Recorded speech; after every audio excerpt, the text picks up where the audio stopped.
be able to give everybody a recording as well as the chat transcript. So all the banter, the emails that are shared in chat, you can access those after the event. So today, just a reminder, make sure you're in the right place. Planning for COVID crisis and planning for a crisis since COVID-19. How can we help our clients, families, and loved ones? Got a great panel for you provided today. Really excited at our October sponsor. It's a group of women, the Women Leaders in Elder World, and you're going to get to meet one of them today. But I'll run through who all they are here in a moment. But really psyched that these ladies have come together to support our digital discussions.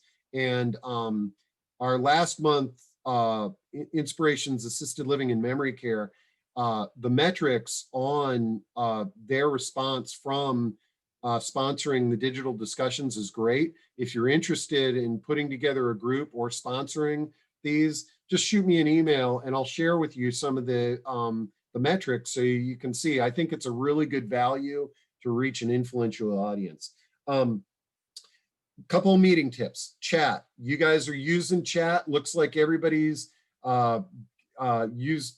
Tom Shipe, I'm calling you out, buddy. Tom, repost your introduction and make sure that you use the drop-down menu, all panelists and attendees. That'll make sure that everybody gets it. So very important thing to remember, use chat. It's like the business card exchange, but you got to manually use that all panelists and attendees drop-down. It doesn't automatically go to everybody, all right? Other meeting tips, we want this to we want these to be engaging discussions. We want you to ask questions, make comments, share as much as you can. Two ways to do that. Once our panel members are done talking, you can raise your hand and we'll bring you on audio. And you do that with the icon at the bottom of the screen. Don't worry, your hair and makeup doesn't need to be perfect because your face won't be shown unless you absolutely say, Steve, I want everybody to see me. I got a great hat on, or I got a new hairstyle or something like that. But the easiest way to ask questions, and you can do this right from the jump, is to type them in the Q&A box. So just type those in when they come to you, and then when our panel members start fielding questions, I'll read those to them live on the discussion. The final thing to think about is your screen navigation. In the upper right-hand corner, you've got the option of doing gallery view or speaker view. So for example, we've got 3 panel members today that are going to be on. If you do gallery view, you'll see all 3 of them in equal boxes, like the Brady Bunch. If you do speaker view, the speaker, the person that's talking, will be one large box. So figure out what you like and go from there. Make sure that you check proaging.com, and we've got all of the recordings. We've done over 50 recordings in the last 6 months, some great topics, some great discussions. We post all the recordings in chat at proaging.com, and then we've got our calendar of events, which we've got some awesome things coming up here in October. And then lastly, I'm going to bring on Meryl Shafer here, who is one of the Women Leaders in Elder World. This is our October sponsor, and they are, there's Meryl, and as you can see, we've got Meryl Shafer with TLC Daily Money Management, Patricia Dubroff with Assisting Hands Home Care, Ellen Tillman with Ellen Tillman and Company, Corliss Woods with Clutter Connections and Exit Real Estate, Jessica Parker with Adult Speech and Therapy Services, Cynthia Ward with Only Assisted Living, and Pamela Mills with Enriching Connections, Concierge Support. Whew, I'm exhausted. These are the Women Leaders in Elder World, and we thank them for a sponsorship. And then throughout the month, we're going to be meeting each of them. And today is Meryl's turn. So Meryl, tell us a little bit about yourself. Okay, I am Meryl Shafer. My business is TLC Daily Money Mentor, And my goal is to take away the agony and frustration from those who cannot or will not pay their bills, organize their records. Can you imagine when the CPA needs a tax organizer filled out? They, in all probability, can't do it themselves. I had an interesting event happen the other day. A woman from Oregon called me. Her mom and dad and her father and stepmother are living in a senior facility. They're 94 and 81 years old, and they're paying bills to the people who are helping them. Well, supposedly they think that they're giving them the gross pay less the Social Security, but that's all they're doing. They're not reporting it. We don't know if there's any insurance, and this is going to have to be straightened out, and I'm going to be called in to get that corrected. So you just never know what's going to happen, when it's going to happen, and who it's going to happen to. And just remember, Meryl will keep you out of peril, and Shafer will keep your records safer. Thank you. I love it, man. Great job, Meryl. And looking forward to meeting the rest of your team here throughout the month. Meryl, I'm going to take you off the screen, but make sure you put your contact info in chat so everybody can be in touch with you. Thanks so much. You're welcome. Okay, so let me move Meryl there. And now time to bring on our panel. We got Jane Markley, we got Amy Griboff, and we've got Mona. Mona, come on. And we got Mona. Let me get Mona. Okay. Mona Janis. Yes, Mona Janis. There she is. Okay, let me make sure that we can hear. Can you all say something? Oh, unmute yourself. Let's see. There we go. Okay, can I before I drop off the screen and let you guys rip, I want to make sure that your sound is good. Hi. Okay, great. Well, I have to say, before I turn it over to the topic of planning for a crisis since COVID-19, how can we help? I really want to thank Jane for reaching out to me and proposing this topic. And this is also a commercial for all of you in the audience.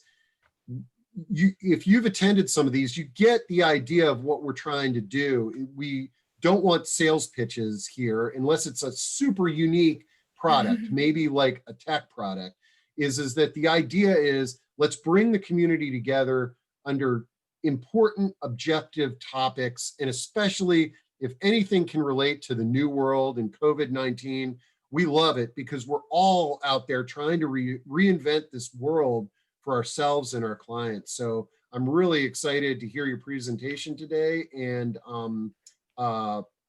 thank you for bringing this to the audience's attention. And just one last reminder, as this team starts presenting, we're going to have plenty of time for Q&A at the end, but that doesn't mean when a question hits you, just type it into Q&A and then we'll address them in the order that they come in. So, all right, with that, I'm going to drop off the screen here and let you guys go. And remember, I have your PowerPoint, so if you want me to pop that up on the screen at any point, you just let me know. Thanks, Steve.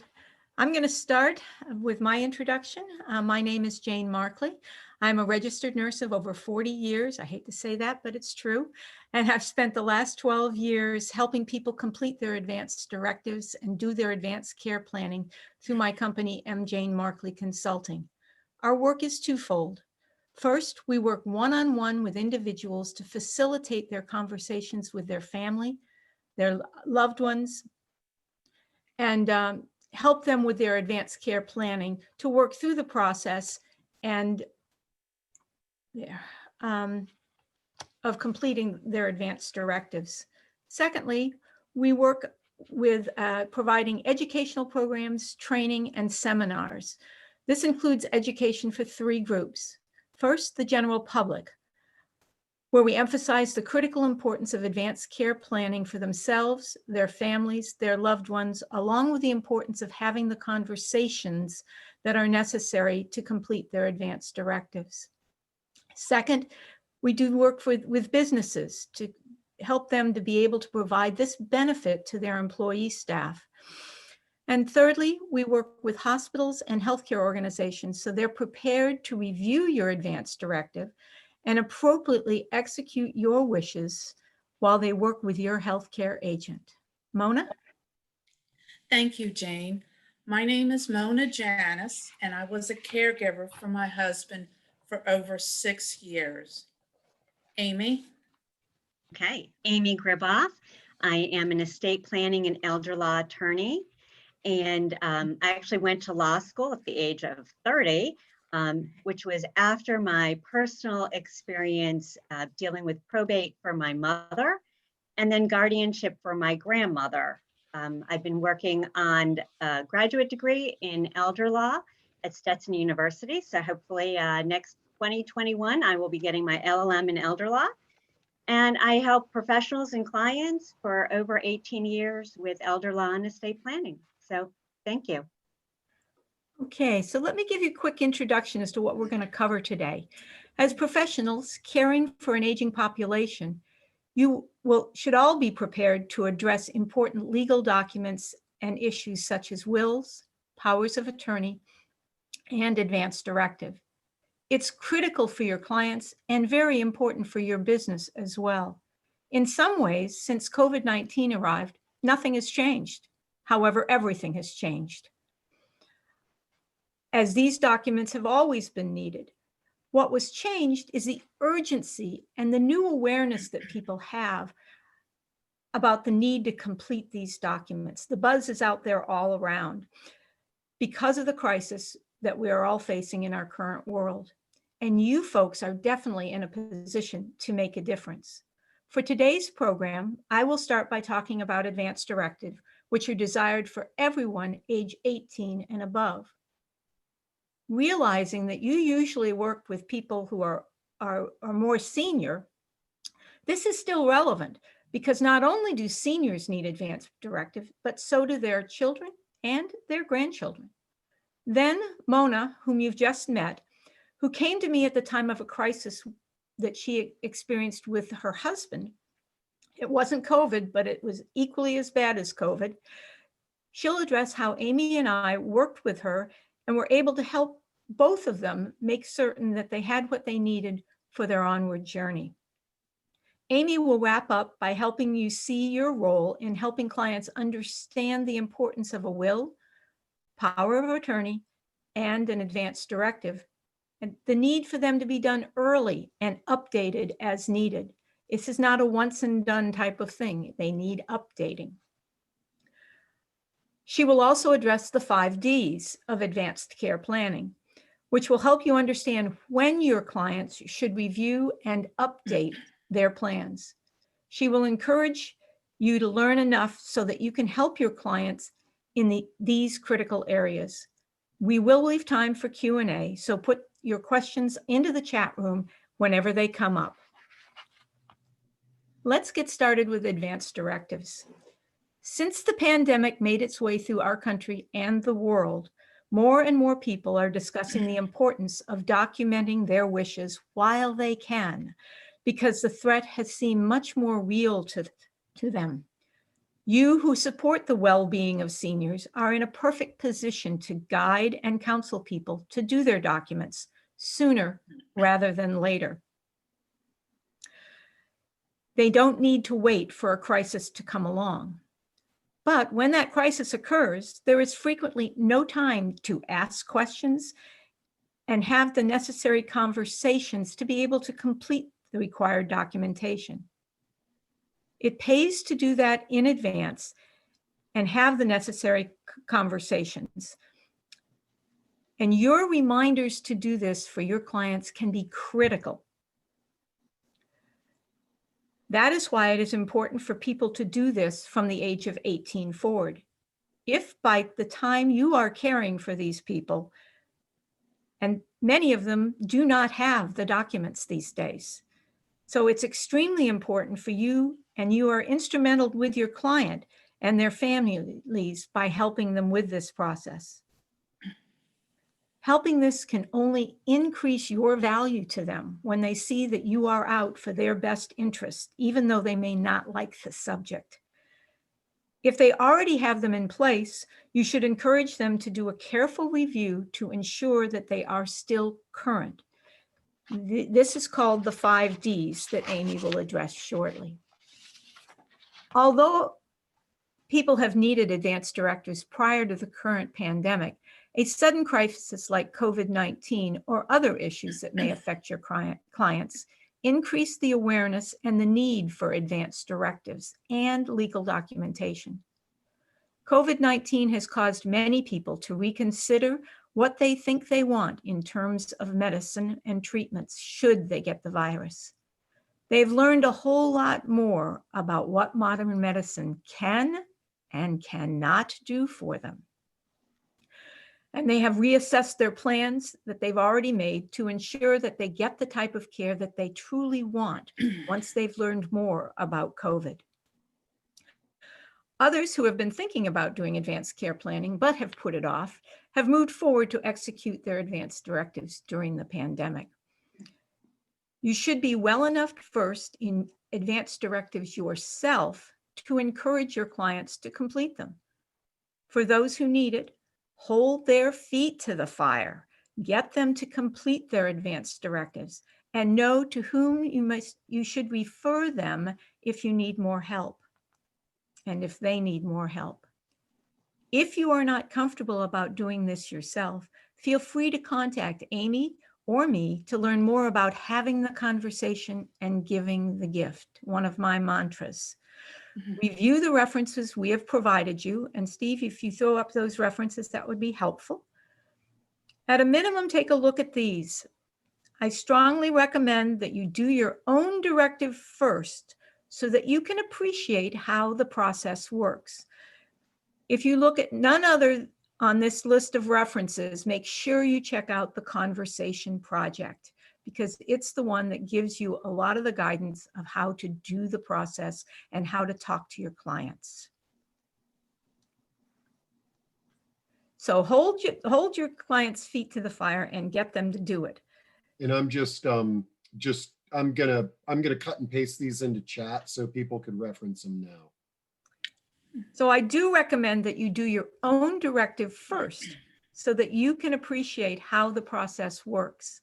Then make it something you chat with every client about sooner rather than later, with as much repetition as is necessary to get it completed. And yes, you will need to repeat yourself. You have met Mona Janis, who saw the crisis on the horizon and chose to act before things got worse. It was long before COVID came along, but held much the same urgency for getting her plans in place. Mona will briefly share her experiences with you. Mona? Thank you, Jane. My husband and I were living a pretty good life. We had what I thought was a good plan for our future. We planned to travel and to visit with family in Israel as many times as possible. My husband was retired and I was working full-time when the unthinkable happened. At the end of 2015, he was finally diagnosed with a deadly disease with no cure. That is when I knew I wanted to do everything that was in my power to make sure he was well taken care of. I knew it was up to me to learn everything about the disease and its effects on us. Luckily, I joined a support group and I was able to take time off from work to take some classes dealing with what everyone needs to know about getting plans in place. What I learned from these classes and my support group was just mind-boggling. I met Jane at one of these classes, and it was only the beginning of what I needed to know about what is needed in today's environment. A lot of things have changed over the years. I knew I still had time, but my major job was to take care of my husband without having to worry about legal and financial issues. I knew I needed Jane's help with how to deal with the unknown when the time comes. I wanted my husband and I to have the discussion, but how do you just bring it up? What kinds of papers do you have to sign? That is when I knew that Jane was perfect for us. I wanted my wishes known on how I wanted to be taken care of at the end and how my husband wanted to be taken care of at the end too. This is something that is very important and not so easy to talk about, but is very necessary. I personally saw how my family dealt with this situation when my brother was in the hospital in 2007 and the family had nothing in place. I did not want this to happen to us. Once I hired Jane, she came out to our house and explained what kinds of things are in the 5 wishes, and we had time to go over it and decide what we wanted. I used these things right up until the end. While I was going to the classes and the support groups, I kept hearing something called an elder attorney. We had our wills done right after we were married, and then had it updated 5 years later, and then updated again 15 years later. My husband and I interviewed 3 attorneys. I can tell you it's not an easy process, but once you find the correct attorney, it makes it all worth it. We hired Amy, and she walked us through the whole process. My husband was still doing well enough to understand most of it. It takes time to go over all that we had to bring to the table. Amy needed to have all of our financial information so that she could do her job and how to protect us from having to go through probate and possibility of paying taxes. We had several meetings with her to go over different scenarios, and that took several months. Once everything was done, all we needed was to sign the papers. This is where timing is everything. As you know, COVID can strike anyone at any time without any warning. My husband and I had time to get these papers signed, but it was running out fast. We were able to sign these papers in front of Amy, but I believe one more day it would have been too late. You see, his brain was dying and he needed to prove who he was. What I'm trying to say is do not put these things off saying you have plenty of time. No one knows how much time we really have.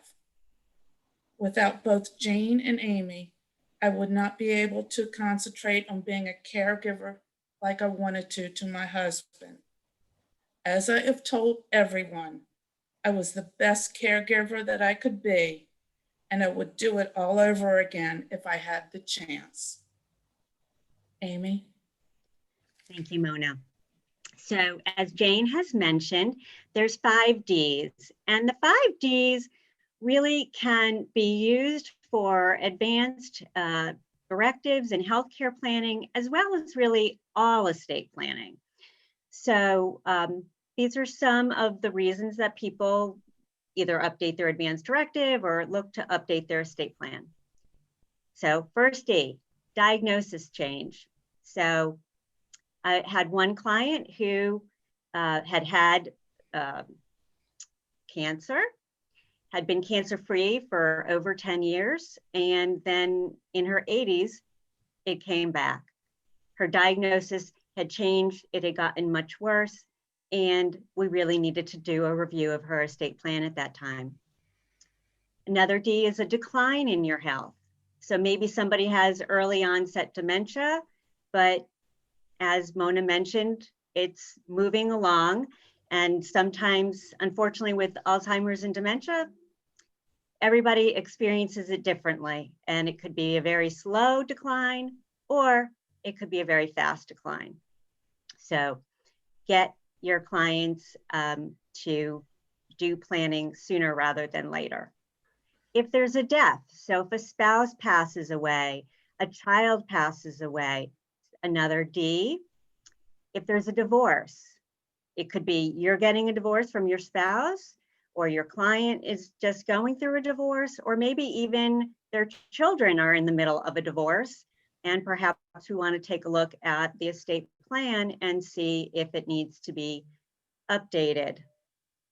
And then lastly, D for distance. So the most common reason people will come in and update documents is their agent, their personal representative, somebody who's supposed to act for them has just moved to California. And they want to talk about if, having an agent or a personal representative so far away is a really good idea. And so I think because we're all professionals, these Ds are really important, because I think we tend to be called in when one of these Ds is happening, is about to happen, has already happened.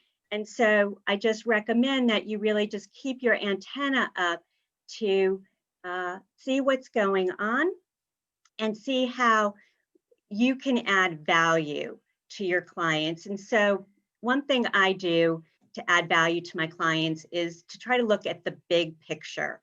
So for example, sometimes I might have a daughter call me and say, Dad's in rehab and we think he's going to get sent home in about 10 days. And we want to check and be sure what powers we have, and we want to look at the estate plan. And my reaction to that is, you know what, updating and checking the estate plan is very important. But what I say often is, perhaps before we get to that, which is what they want to hire me about, I recommend that checking to see, is Dad going to be able to go home, and is it going to be a safe discharge? Does something need to be done to the house to make it a safe discharge? That's not what you want to hire me to do, because I have legal experience. I don't know how somebody ages in place in their home. That's not my job. But I do know people who do that all the time. And so I will say, happy to look at the estate plan, but, maybe what the focus might need to be is X right now. And so I'm referring them to other people in my network to be sure that, it's great to have an estate plan in place, but if they don't have other things in place, I don't feel like I'm doing my job if I'm not looking at everything and trying to get them to look at the big picture. And so I'm recommending professionals, and I'm recommending to you that you, even though they might call you in to do a particular job, that, as Jane mentioned, ask them about their advance directive, ask them about their estate planning documents, ask them, when did you update them? Sometimes people come in at the age of 60 or 70 or 80, and they want to update their documents. And I look at the old document, and it was when their kids were minors, 5, 6, 7, and they haven't updated or changed their document. So the next thing I want to mention is wills and trusts. So I can give a presentation, as you can only imagine, for about 2 hours on this subject. So I really can't get into the details about wills and trusts today, but what I can say is that a will distributes assets at the person's death. That's all that the will does. People tend to get very confused about different legal documents. I just had a call earlier this morning, and the wife told me that she had an advance directive for the husband. However, she didn't have a power of attorney for finances for him. And he was most likely had dementia and was too advanced to be able to understand and execute this document. So, we talked about other options that we might have to look at other than a power of attorney for finance. the other option is a guardianship, and we always want to try to avoid guardianships if at all possible. So be looking at the client's documents to see if they're up to date, if they're relevant, if the agents are still local, if their wishes are still what is in the document. So if you have an advance directive and they did it at the age of 30 or 40 or 50, because maybe their parent was going through it and they thought, oh, well, you know, it's a good idea to do an advance directive. But now they're 80, their medical wishes may have changed, their decisions on how they want to be treated.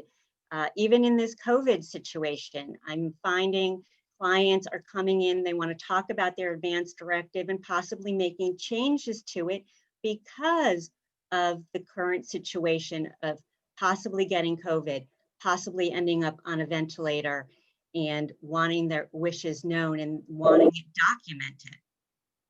So wills document is only when the person passes away.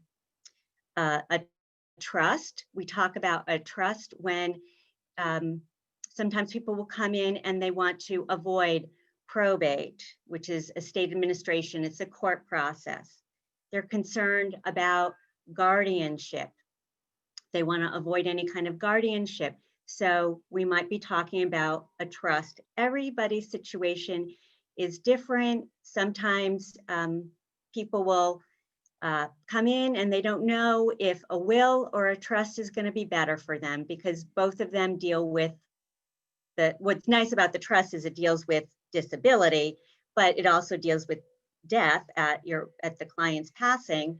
So they might say, well, is a will or a trust right for me? And I'll say, well, I don't know. I need to get more information about the client to understand what is their situation so that I can advise them, because a trust isn't right for everybody. So I mentioned the power of attorney for finance. And if a client doesn't have that we're going to have to go down the road of guardianship, which is also a court process. And so we want to encourage our clients to get this document in place, but I'll let you know that I've actually been giving my clients other advice. So I'm going to share this with you, and you might want to share this with your clients. I'm finding powers of attorney for finances, which is a legal document, and it allows the agent to be able to pay somebody's bills. This is usually a typical thing that the power of attorney might be doing. And people go to the bank or the brokerage account, and the principal, the person who created the document, is already disabled. And so the agent's marching in with this legal document and asking the bank to honor it and let them take over and be in charge of the finances and write checks. We're finding a lot of problems with powers of attorney. And I even had, as an attorney, I had a situation where I literally went to 3 different banks. Same, I won't call out the branch, or I mean, not the name of the bank, but it was a bank. It was same bank in 3 different locations. The first time I was told I had to jump through a bunch of hoops for the power of attorney to put it on the bank account. Second time I went to a different branch, totally different things that I needed to do to get the power of attorney on the bank account. Then I went to a third branch, and within an hour, I had that power of attorney on the client's account. Really? This is crazy. So these are the types of experiences that are important for you to understand. A client might have a power of attorney, but maybe it's not going to work because the bank or the brokerage account is going to say, oh, that's too old. I've been told a power of attorney is too old, and it was 6 months. It was executed 6 months prior. So the other thing I'll mention about powers of attorney are they're not all powers of attorney are not equal. So when somebody brings me a power of attorney, I'm looking at the document and seeing a lot of times they're drafted by estate planning attorneys, which I am one of them, but they're not wearing an elder law hat, which I am. And so where looking at a document and it doesn't give us abilities to perhaps fund special needs trust that might be needed for somebody who's getting older and is disabled. It doesn't allow us to plan for Medicaid, which we might need to do as the person spends down their money. So not all powers of attorney have all the powers we might want. So we want to be looking at not only does the person have the document, but is it going to work? Beneficiary forms. We want to be looking at those. If you're collecting, Meryl, you're collecting documents from clients, maybe you're looking at their life insurance policies. I've worked with Meryl before, so I could call her out. And you're looking and you're collecting financial documents from your clients. I just had a 101-year-old person pass away. She had a FEGLI life insurance policy. Okay, now understand, she is 101 and she passed away. Her FEGLI beneficiary form said that the beneficiary was her mother. Okay, that form should have been updated many, many, many years ago. So when we're looking at estate planning and when we're looking to help our clients, let's ask them, where's your beneficiary form? Hey, are these people alive? Are these people that you still want your life insurance or a different asset to be distributed to?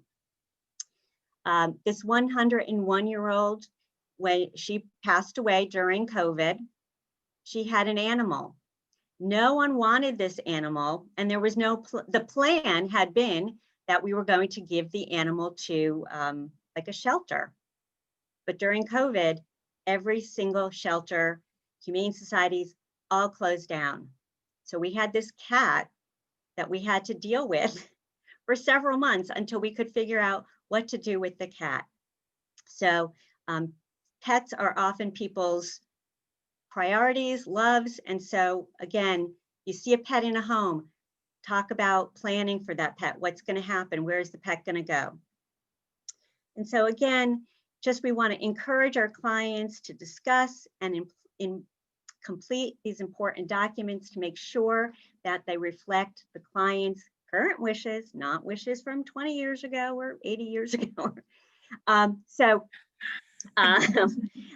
wanted to say that we are all catalysts.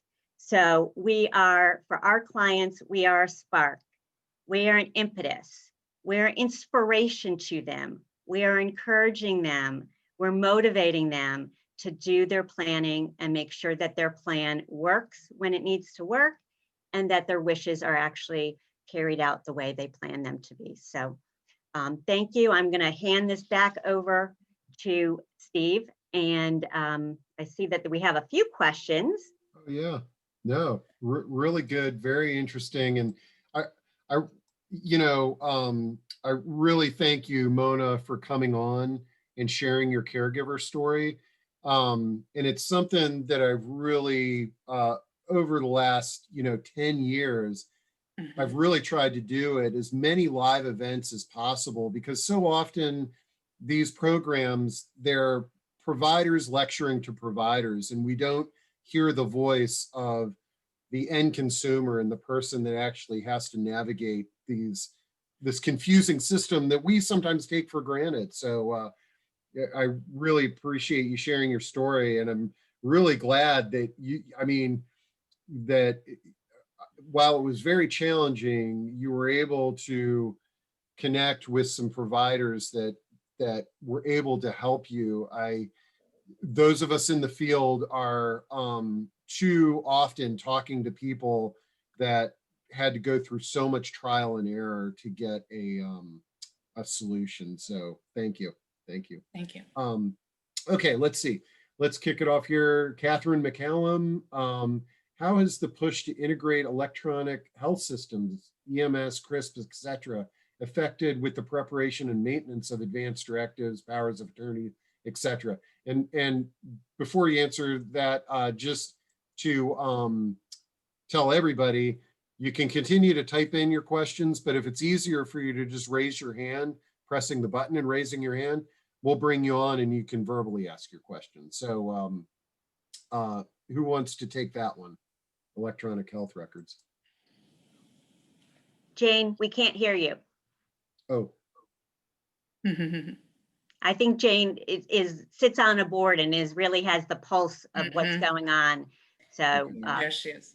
Advanced directives have come from the paper stage and are still used a lot in the paper stages, but you're right. The electronic medical record and all the new technology with the internet, there's lots of different ways that you can develop your advanced directive and complete the advanced directive and get it available for people to be able to read. You're still going to have people who want to do it paper-wise, but the EMRs, unfortunately, are not linked to one another, and that has made it a major problem for people who, oh, I've done my advanced directive and I've sent it to the hospital and it's there. Well, if you go to another hospital, it may or may not be there. And because of that, Maryland is the first state to have developed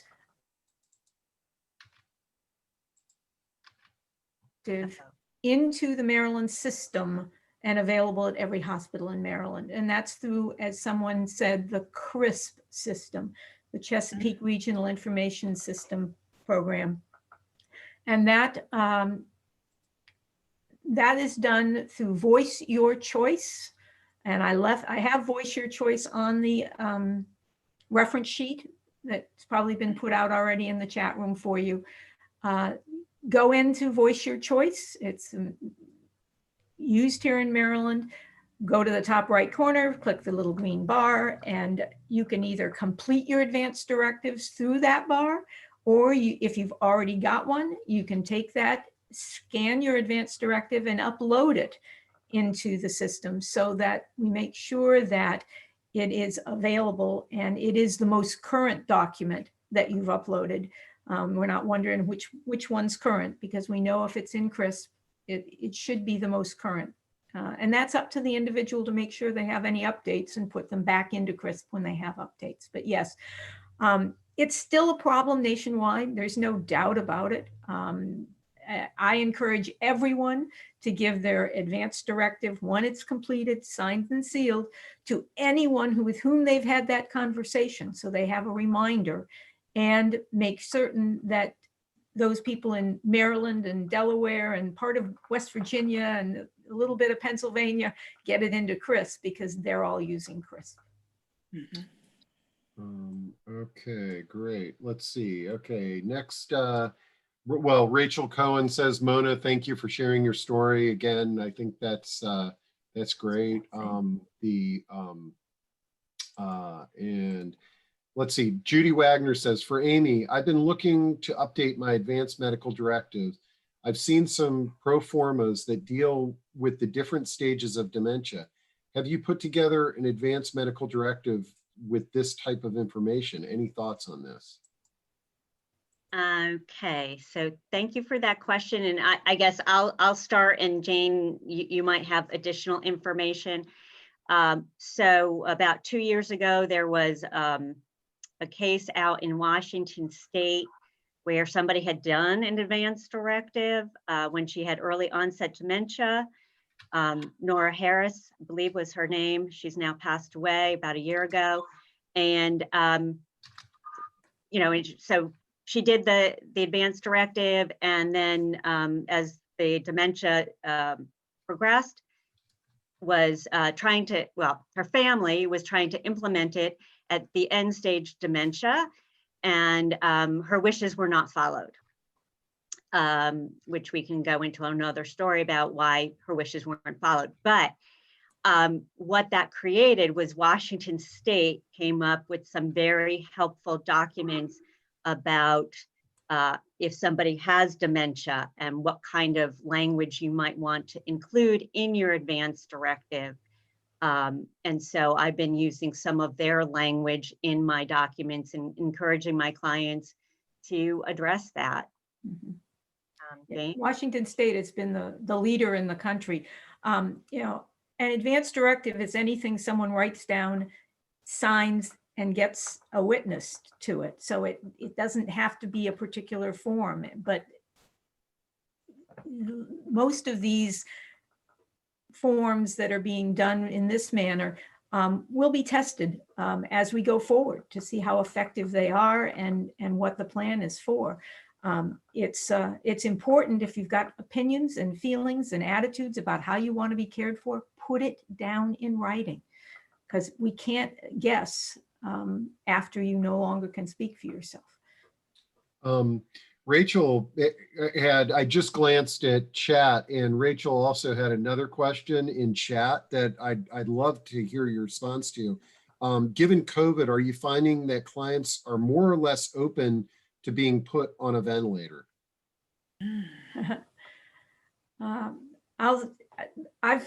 I've worked with some clients during this period who definitely have decided that a ventilator is not for them. They're not in any way, shape, or form the only response. I mean, there have been others who said, yes, I still want a ventilator, but I have a neighbor and her husband who are in their 80s, and she's a nurse. She knows what the options are and very familiar with what's going on. She has oxygen in her home, and she's basically said to all the neighbors, don't send us to the hospital. We do not want to go, no matter what happens during COVID. And she said this very early on. We don't want to go to the hospital. We don't want a ventilator. Please do not try to be the good citizen that sends us off there. So it varies depending on the personality. Same with any advanced directive. But I have seen probably more recently. Again, that's why people are redoing their advanced directives, because they've learned enough about it that they're concerned and they decide not to go. Well, and I'm imagining that the language, like I remember going to advanced directive lectures prior to COVID, and you'd often hear the example saying, don't put me on a ventilator. But I sort of feel like seeing how the ventilator can be this recovery tool versus sort of a life-sustaining tool. So I'm assuming you could sort of adopt language that says a ventilator is okay if it's for recovery, not for like long-term, I guess. I don't know. Yeah.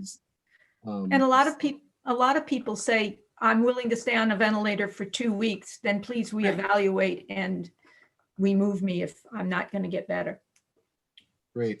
Let's see. Catherine McCallum has raised her hand. This is a great example so that if other folks want to come on and ask a question verbally. Catherine? Yeah, thank you, Steve. And hopefully I won't lose the connection, but I wanted to direct this to Jane. Jane, I worked with the Village Movement for many years, and this is in terms of CRIS, but really it goes over in a broader question about what you were talking about, that emergency response. So I'm assuming that EMTs are going to have access through CRIS to advanced directives to help them respond. But the question I have is about the file of life and the information that's kind of in there in terms of rescuing someone and understanding what their health is. Is there any movement to have the file of life information available electronically and attached to CRISP so that an EMT in real time can have all the information they need to respond to emergency for people who are aging in place and have complicated medical situations and perhaps very specific advanced directive? Catherine, let me see if I can address the multiple of questions you put into that question. First, if an EMT shows up at the house with for a 911 call, it doesn't matter what your advanced directive says, because your advanced directive is your preferences. It's not a doctor's order. And the only thing an EMT can respond to is their policies, procedures, and guidance that they're given from their physicians. And the one thing that they should have, if they're someone who doesn't want continuing care, et cetera, like my neighbors, is they should have a MOLST in Maryland, or POLST paradigm, written by a physician that gives the EMTs the knowledge that they're doing it with a physician's order. So that's important. And we're working at getting the POLST into CRISP as well. You know how long the process takes in government. It's not been something anybody really wanted up until just recently. So it's moving very slowly to get that in. The file of life is wonderful. Everyone ought to have it on their refrigerator and available so that they've got that, and the EMTs will take that along with the advance directive, if it's on the refrigerator, to the hospital with them, but it won't be their driving guidance but it will be something that can be used by the staff at the hospital when they arrive in the ER. What is strongly recommended is that everyone, particularly those people who are fragile or frail or may have problems, is that you have a go bag, a bag that has all your medicine, your back medicine, what you've been on, how you've been being treated, what your issues are, up and including an current EKG, if you have one of those, that also should have your advance directive in it, but just have it by the door. And I know people who've had that by the door, and their family members just kind of thrown it on the gurney and said, this is information about them you guys need to know. And that has helped.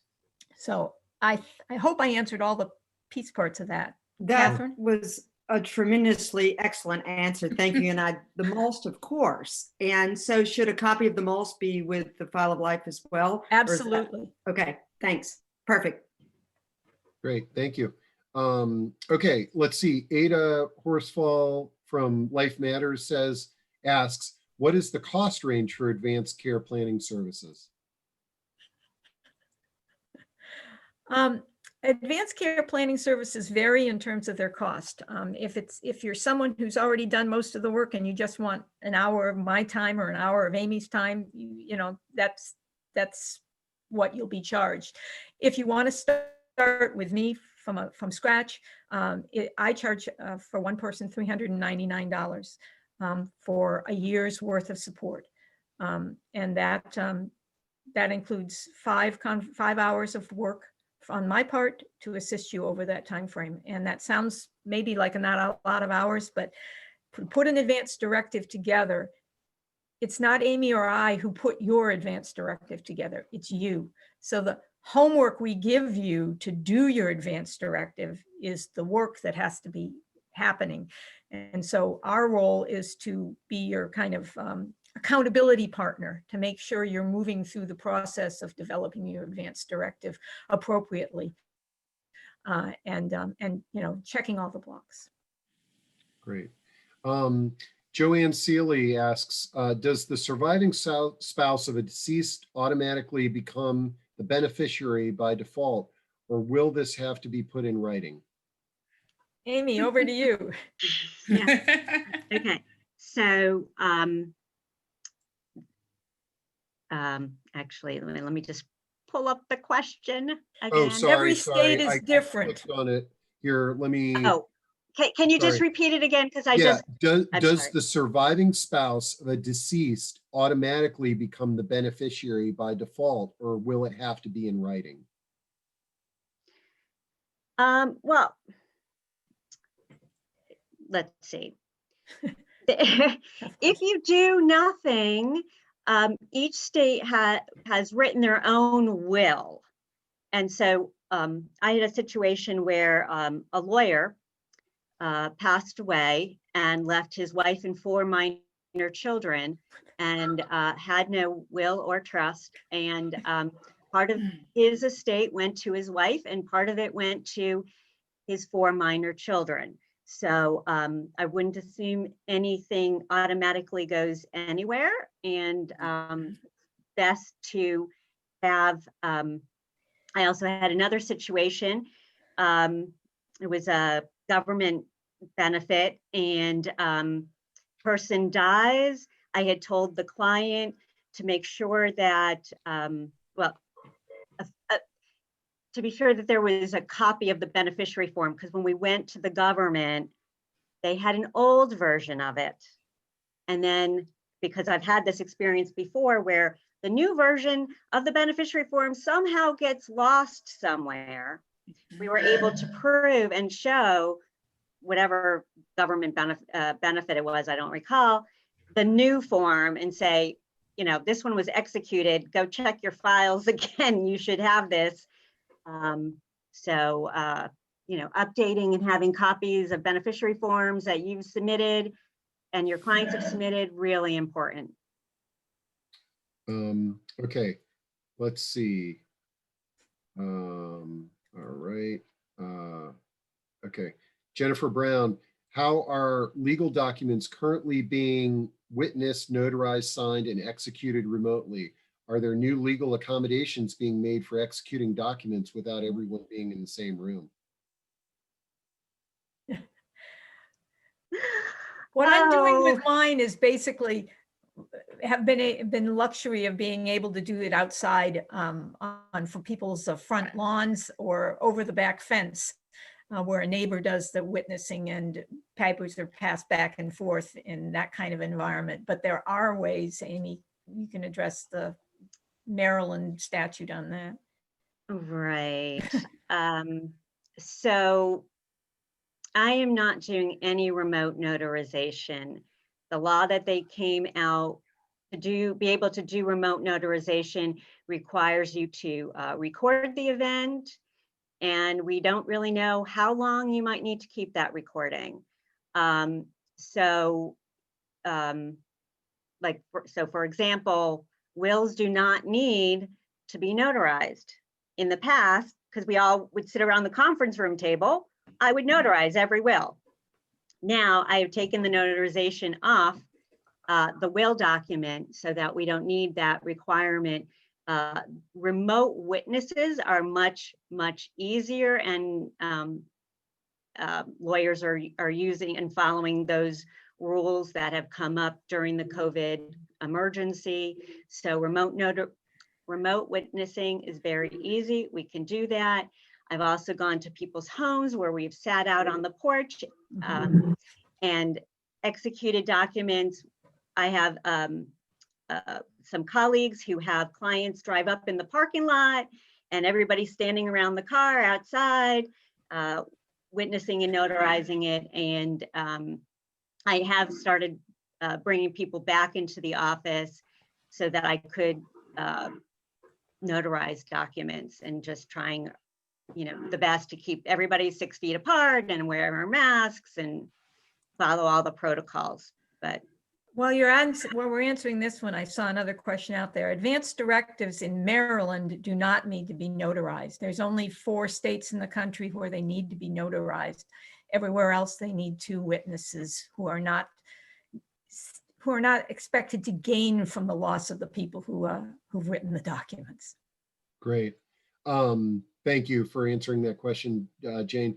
Meryl Shafer asks, I have a husband and wife client, and I want letters sent to their professionals that give permission to them to talk to me when one of them passes and I'm assisting the other spouse. This is so I can be there to help in understanding what has been done. The husband told me that the wife can verbally tell them that they can deal with me. What do you think of this? Put it in writing. Yeah, I think having something in writing is probably best. Most financial planners are not going to necessarily have the wife say over the phone, you can talk to Meryl. They're probably going to have the wife sign a document. I also, usually if I'm talking to a financial planner or somebody else's professional, I have my client sign a consent that they've given me permission to speak to them. So that's probably the best situation. Doing, covering yourself and dotting all the I's. Yeah. And with advanced directives, it's important to have a HIPAA form as well, so that you can get the information from the physician legally and smoothly with as little muss and fuss as possible. And then Meryl has another good question. What is the difference between using someone like Jane, an elder law attorney, such as Amy, to set up advanced directives? And I'm going to add one more to that. So for example, in the Virginia hospital center senior resource guide that we publish, there's an advanced directive form. Like, what are the differences between sort of a do-it-yourself form, working with Jane, and then working with an elder law attorney? You want me to start? You can start, sure. I mean, yeah, Amy and I can both do advanced directives. It really makes very little difference. I cannot help you with your will and your trust and all of that. I will send you to someone like Amy, and Amy's on my list of people to send you to. But with advanced directives, two advantages I see. Not every lawyer, most elder law are, but not every lawyer out there knows how to do an advanced directive effectively. And that's the concern that I have. I've sat at the bedside of people who have had beautifully executed advanced directives, and the person that they've put as their durable power of attorney for healthcare doesn't even know their names on the paper. And that's criminal. And that's where I have trouble with some lawyers, not all, obviously, but some. And the other thing is, an advanced directive is something that you ought to relook at least every year, as well as the 5 Ds. Take a look at it, make sure it's what you want. And if you want to change it with the documents that are out there, you can do that on your own. You don't need to go back to a lawyer to do it.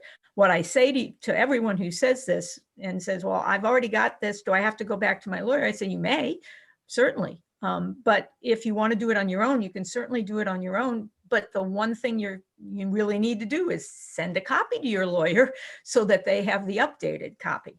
And that's a financial issue for some people. And some people want to go back to their lawyer because they like their lawyer and they want to work with them. So it doesn't matter.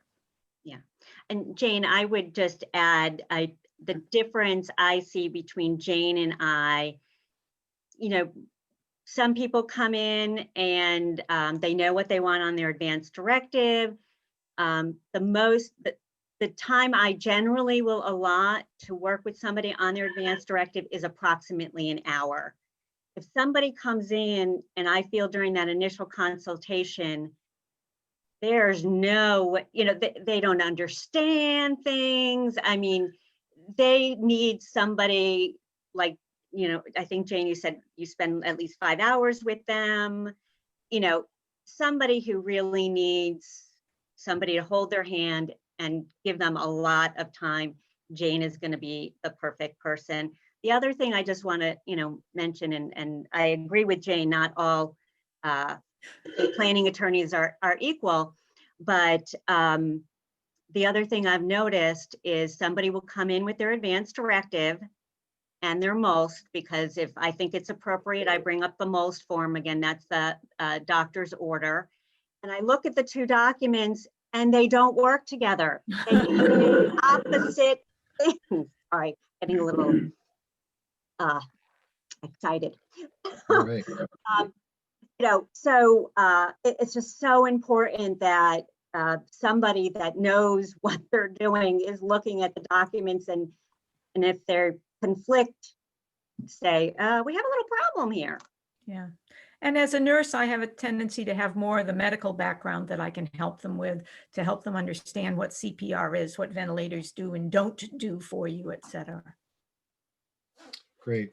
Okay. Yeah. And also, guys, I know we're past the 1 o'clock time. I'm going to go through these questions, but if you need to jump off, no worries. We're recording this and I'll send a recording to everybody. Just wanted to let everybody know that.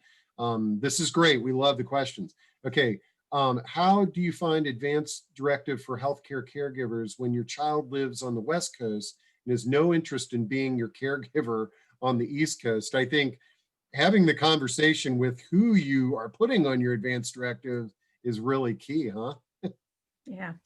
Whoever you want to be your durable power of attorney for healthcare, your healthcare agent, needs to be ready, willing, and able to do that. I always tell my senior groups when I speak to them that if the individual you want to name as your healthcare agent is in the hospital more often than you are, they're probably not your best choice.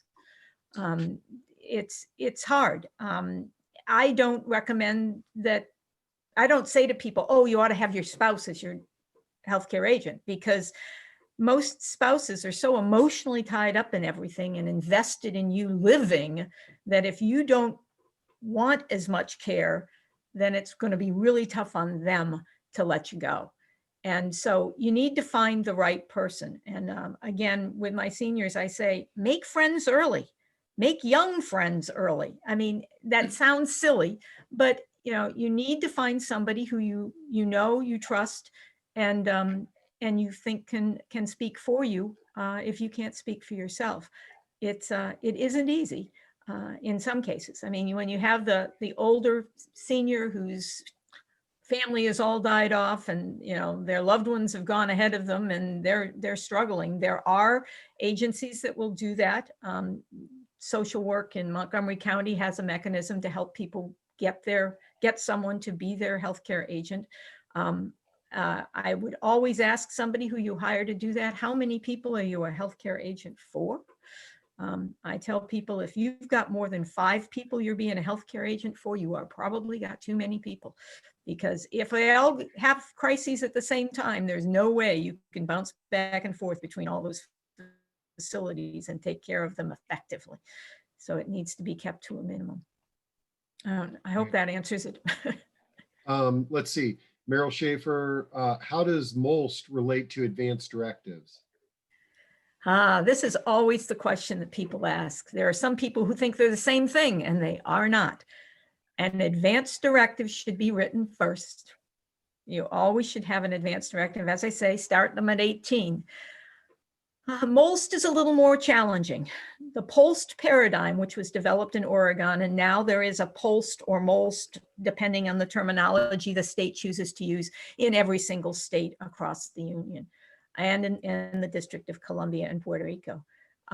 So it's a tool that's used in most states only with people who are very much at the end of their lives. Their chemotherapy is no longer working. Their end of life is very close, and they've decided they don't ever want to go back to that hospital for any reason. So they want a doctor's order that says, don't send me back to the hospital. Even if that family member out in California comes flying in, as they are known to do, and says, oh, call 911, they need to go to the hospital. If they've got a POLST or MOLST, the EMTs will honor that, and they won't take them to the hospital. So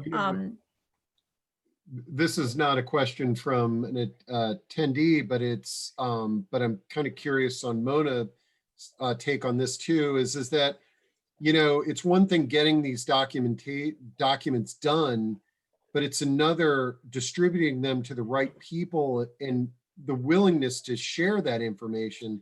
Are there any suggestions there? And Mona, did you have people outside you and your husband that you were sharing your documents with? Yes. Our daughter, I shared it with her. And every time that he was sent to the hospital, I would take the documents with me because we did different hospitals and where he was. And they abided by everything. The last hospital that he was in, they gave us the options of what could be done, of which really there wasn't anything to be done. So we brought him home from hospice. Okay, I think I picked up most of that. Your sound kind of went a little bit wacky there. Yeah, but I think the audience got that. I did make sure my daughter did have a copy. I always took copies with me to the different hospitals that he was in. And we ended up bringing him home. That was our wishes. Yeah, unfortunately, your sound is going wacky. But to reiterate, she has a daughter. The daughter was communicated with, and various trips to the hospital. The communication, it's sort of, you hear the horror stories about these documents being done, and then after the fact, all of a sudden the family discovers it, and it's like, oh boy. Let's see. She had that go bag I referred to. Yeah, the go bag. That's great. Susan Rannick says, kudos, ladies. What an A-team. Amy O'Donnell, is email conversation enough proof? I don't Enough understand the So, question. so like if somebody just, if you sent, if my mom sent me an email that says, don't put me on a ventilator. Steve, I was just watching a news item, don't put me on a ventilator. And I received that email and then she was in the hospital. Would that email be enough proof? It is proof of something, but it is not, it shows some intent on her side that it would be compelling, but it would not be enough to make major decisions right off the cuff. Okay. Again, if she has no advance directive, then it's going to fall to the whatever the state's order of precedence is for people, if they have one. Some states don't. Some states actually bring the whole family together and then it becomes a food fight. Colorado's that way. It's painful. So yeah, it's helpful to have those kinds of documentation from a person. It just reinforces if that's the direction you want to go, but it is not a driver. And Catherine McCallum has a question. I guess this was a quote at some point. What does have a HIPAA form with advanced directives mean? HIPAA is the Health Information, oh gosh, Uh, Portability Act. Authorization. And it basically talks to whether who can review the documents that someone has on themselves that's medical documentation. And I build it into all my advanced care plans so that it's part of the package, so that there's no question as to whether that individual, particularly when they're not a family member, can look at the health record. It's important, and it's also important for youngsters. If you're sending your kid off to college or they've graduated high school and they're going off to work on their own, they need an advance directive. And in that advance directive, when they have the HIPAA or the guidance that allows someone to review their health records, when they're out and something untoward occurs far from home, or even if it's home, kids who go away to college do not, and they end up in a hospital, people don't call their parents necessarily because they're an adult. They don't call mom and dad. They're in trouble if they do. So it's important that by having an advance directive, then you know that your son, he may not choose you to be his power of attorney, but he probably is going to tune Uncle Fred or Aunt Sally or somebody else in the family. And then at least somebody knows what's going on. Let's see. Steve Jeffrey says, can Amy explain what she meant by trust deal with disability? Yeah, so a revocable trust, generally, we'll just do generally. So for example, I have a revocable trust. I created the trust, sometimes called the trustor. I am the trustee. I manage all the assets in the trust, and I'm the beneficiary. I get to spend the money any way I want. But if I became incompetent, let's say I'm driving down the street and I end up in the hospital in a coma and I'm there for a while, somebody needs to pay my bills. So we look to the trust and it says if Amy is incompetent, obviously if I'm in a coma, I'm incompetent, then whoever's named in the document is going to take over as my trustee. And generally the trust is a document that's easier to be used at a bank or financial institution, whereas if I had a will and I only had a power of attorney and I'm now in the same hospital and unconscious, and my agent tries to bring that power of attorney to a bank or financial institution so they can pay my bills, they may run into problems. Okay. Did I answer the question? All right, and it looks like we can wrap up here with the last few questions. And let's see. Oh, okay. Well, this Susan Rannick and Catherine McCallum Have you commented on advanced directives across state lines? And can your medical power attorney live in another state or healthcare agent? Oh, your healthcare agent can live in another state. That's not a problem. With modern technology, we can communicate more effectively than we ever have been able to. It's ideal if they're, able to walk into the hospital with see you, but it isn't mandatory. What was the first part of that question? About Advanced directives across state lines. Well, it's one of the reasons that when I work with it, I suggest people who are using multiple states in their livelihood, whether they're snowbirds or whatever, to do something like the 5 wishes, because the 5 wishes has been approved in all but 7 states now. And even in those states, it's been used very effectively. Theoretically,